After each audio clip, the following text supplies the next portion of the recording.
Assalamualaikum warahmatullahi wabarakatuh. Perkenalkan, nama saya Sumiatianto. Di sini saya akan sedikit menjelaskan tentang sejarah dan dinamika kebijakan pedesaan di Indonesia. Transformasi kebijakan desa. Transformasi kebijakan desa di Indonesia merupakan suatu proses historis yang tidak hanya berlangsung dalam rentang waktu yang panjang, tetapi juga dipengaruhi oleh dinamika kekuasaan, perubahan paradigma pembangunan, serta interaksi antara negara di masyarakat yang terus mengalami evolusi.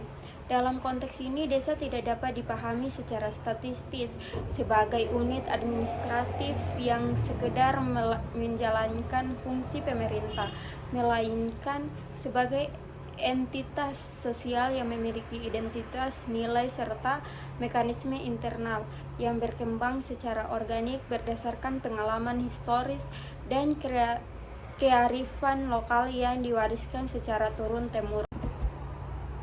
Pada fase awal sebelum interferensi negara modern menjadi dominan, desa pada dasarnya memiliki tingkat otonomi yang relatif tinggi dalam mengatur kehidupan sosial, ekonomi, dan politik masyarakatnya. Sistem pengambilan keputusan seringkali berbasis musyawarah, sementara pengelolaan sumber daya yang dilakukan secara kolektif dengan mempertimbangkan keseimbangan antara kebutuhan manusia dan keberlanjutan lingkungan. Namun sering dengan berkembangnya negara modern dan meningkatnya kebutuhan akan integrasi nasional, interferensi negara terhadap desa menjadi semakin intensif. Negara mulai memandang desa sebagai bagian dari sistem administratif yang harus diatur secara seragam untuk mempermudah pengendalian dan pelaksanaan kebijakan. Transformasi kebijakan desa juga tidak dapat dilepaskan dari perusahaan paradigma pembangunan yang terjadi secara global maupun nasional. Pada tahap awal, pembangunan desa didominasi oleh pendekatan top-down, di mana perencanaan dan pelaksanaan program pembangunan sepenuhnya dikendalikan oleh pemerintah pusat. Pendekatan tersebut dalam praktiknya menghadapi berbagai keterbatasan, terutama karena tidak mampu mengakomodasi keragaman kondisi sosial, ekonomi, dan budaya yang ada di desa.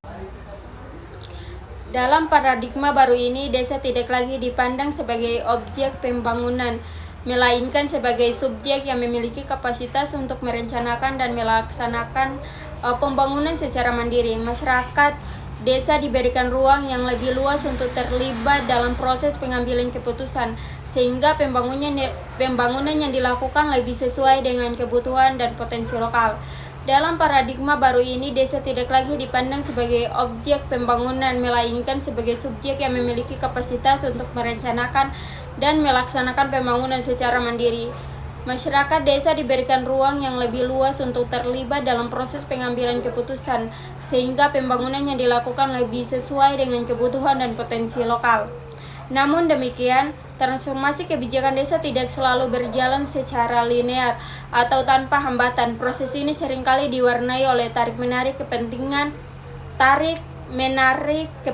antara berbagai aktor, baik di tingkat pusat maupun lokal. Selain itu, kapasitas kelembagaan dan sumber daya manusia di desa juga menjadi faktor penentu dalam keberhasilan implementasi kebijakan. Tanpa dukungan yang memadai, transformasi yang diharapkan dapat berjuang pada ketimpangan baru atau bahkan memperkuat struktur ketidakadilan yang sudah ada.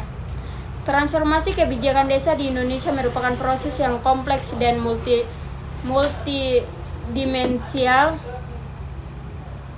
Dinamika sosial serta evolusi paradigma pembangunan. Pemahaman yang mendalam terhadap proses ini menjadi sangat penting dalam merencanakan kebijakan yang tidak hanya efektif, tetapi juga adil dan berkelanjutan. Dinamika kebijakan masa prareformasi. Dinamika kebijakan pedesaan pada masa prareformasi, khususnya selama periode Orde Baru, memperlihatkan karakteristik yang sangat khas, yaitu dominasi pendekatan reformasi yang menempatkan negara sebagai aktor utama dalam seluruh proses pengambilan keputusan. Dalam konteks ini, desa diposisikan sebagai bagian dari struktur birokrasi yang harus mengikuti arahan pemerintah pusat, sehingga ruang otonomi lokal menjadi sangat terbatas.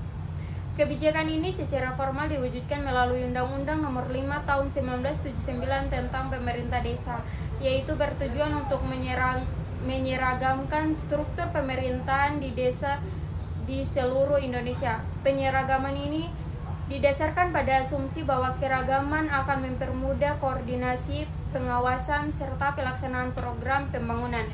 Namun dalam praktiknya, kebijakan tersebut justru mengabaikan keberagaman sistem sosial dan budaya yang berkembang di berbagai daerah selama berabad-abad. Selain itu, desa pada masa ini lebih difungsikan sebagai instrumen administratif untuk melaksanakan program-program pembangunan yang direncanakan oleh pemerintah pusat. Program-program seringkali bersifat sektoral dan tidak terintegrasi, sehingga kurang mampu menjawab kebutuhan nyata masyarakat. Partisipasi masyarakat dalam proses perencanaan dan pengambilan keputusan menjadi sangat terbatas karena kebijakan yang diterapkan bersifat top down dari tidak memberikan ruang bagi aspirasi lokal.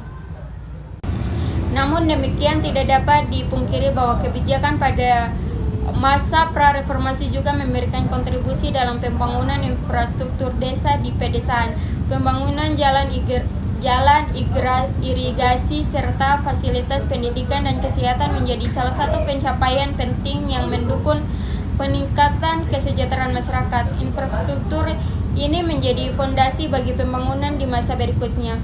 Meskipun proses pembangunan tidak selalu melibatkan partisipasi masyarakat secara aktif, dinamika kebijakan pada masa pra-reformasi mencerminkan adanya ketenangan antara kebutuhan akan stabilitas dan kontrol dari pemerintah pusat dengan kebutuhan akan otonomi dan partisipasi masyarakat desa. Ketidakseimbangan ini pada akhirnya menjadi salah satu faktor yang mendorong terjadinya reformasi yang membuka jalan bagi perubahan kebijakan menuju sistem yang lebih desentralistik dan partisipatif.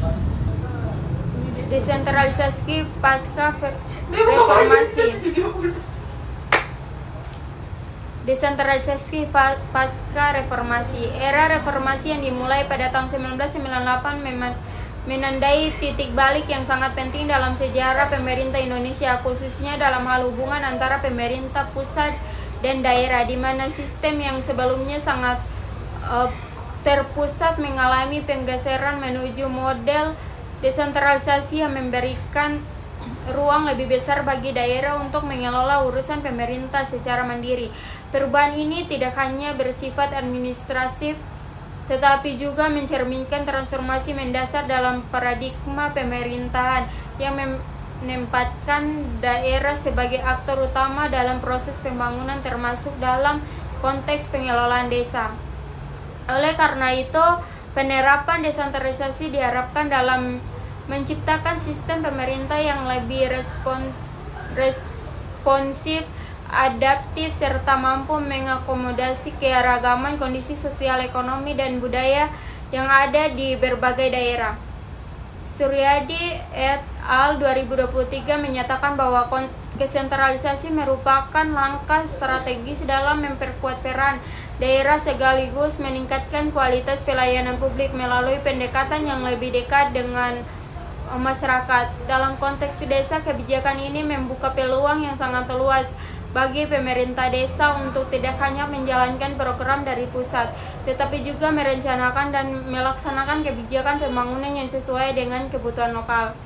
Perubahan ini membawa implikasi yang sangat signifikan terhadap posisi desa dalam sistem pemerintahan. Desa tidak lagi dipandang sebagai unit administratif yang pasif, melainkan sebagai entitas yang memiliki kapasitas untuk mengelola pembangunan secara mandiri. Hal ini mendorong munculnya berbagai inovasi di tingkat lokal di mana desa mulai mengembangkan pendekatan pembangunan yang berbasis pada potensi dan kearifan lokal. Namun demikian, implementasi desentralisasi tidak berjalan tanpa hambatan. Salah satu tantangan utama yang dihadapi adalah keterbatasan kapasitas sumber daya manusia di tingkat desa yang memengaruhi kemampuan dalam merencanakan, melaksanakan, dan mengevaluasi program pembangunan secara efektif. Salsabila dan Hasjat 2024 menunjukkan bahwa banyak desa masih menghadapi kendala dalam hal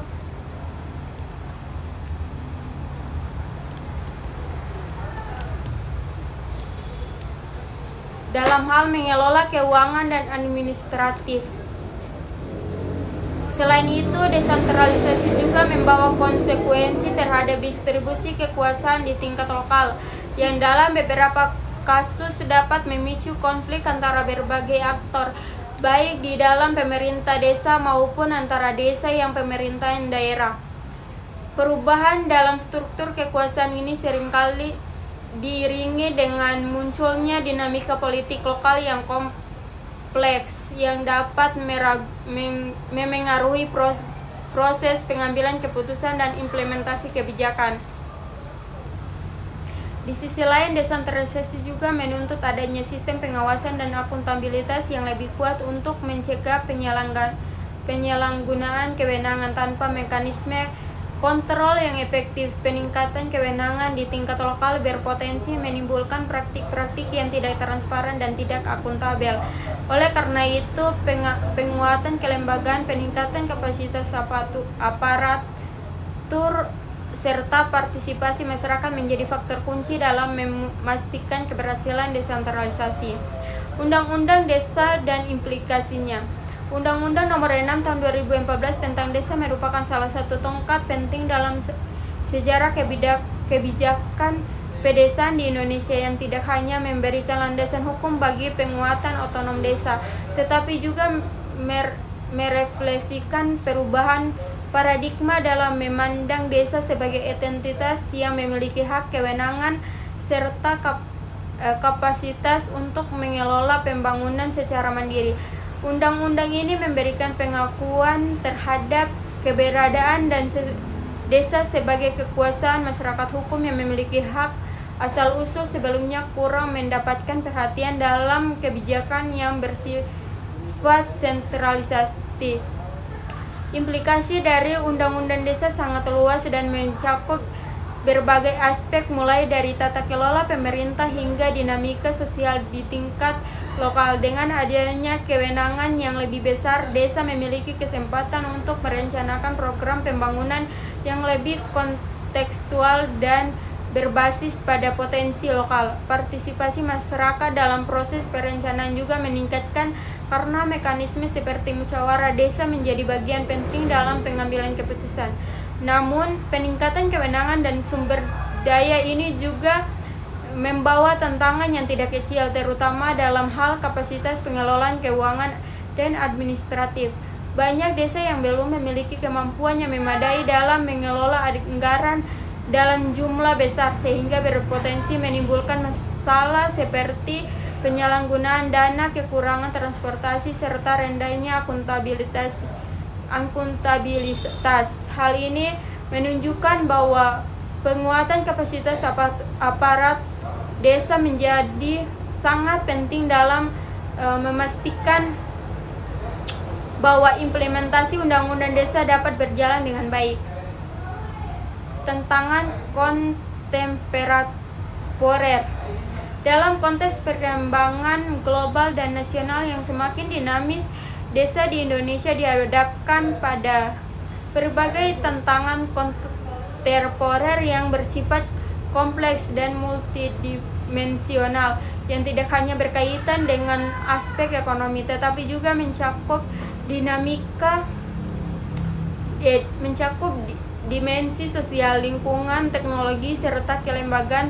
Tantangan ini muncul sebagai akibat dari perubahan struktur yang terjadi dalam masyarakat serta interaksi antara faktor internal dan eksternal yang mempengaruhi kehidupan pedesaan.